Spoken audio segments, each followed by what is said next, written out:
Hi everyone बच्चों, ये है आप लोगों के इंफॉर्मेशन ट्रांसफ़र का वीडियो नंबर 7 और हम पहुँचे हैं पॉइंट नंबर 7। इस वाक्य को हम थोड़े अलग प्रकार से बनाएंगे, अलग सिस्टम से बनाएंगे कि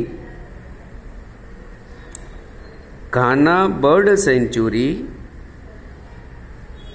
is reserve for water bird, black buck, chital, sambar, and it is situated in Bharatpur of Rajasthan.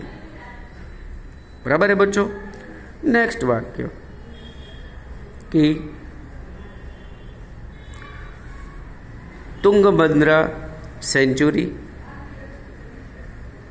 Is reserve for panther, chital, sloth bear, four horned antelope, and it is located in Bellary of Karnataka. बराबर बच्चों। तो इस प्रकार से आप लोगों को अलग अलग सिस्टम से, अलग अलग पद्धति से वाक्य बनाने होते हैं। बराबर।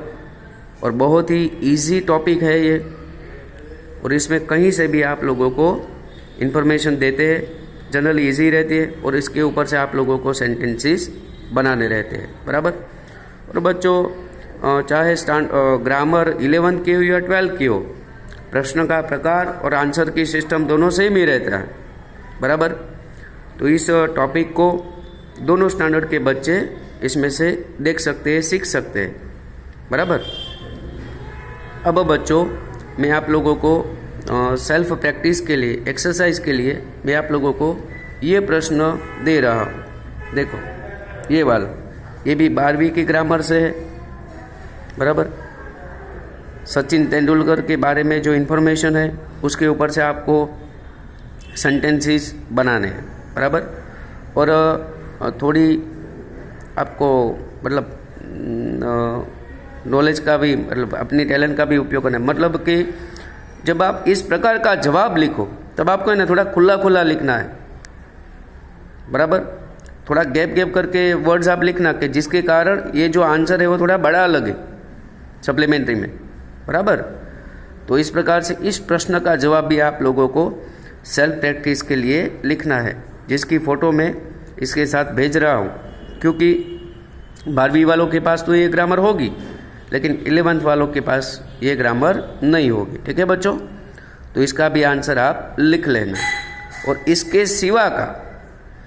सिवा का और एक जवाब जो आपको मतलब सूटेबल हो, आपको समझ में आए, तो इसके सिवा का और एक जवाब आप लोगों को होमवर्क के रूप में लिखना है।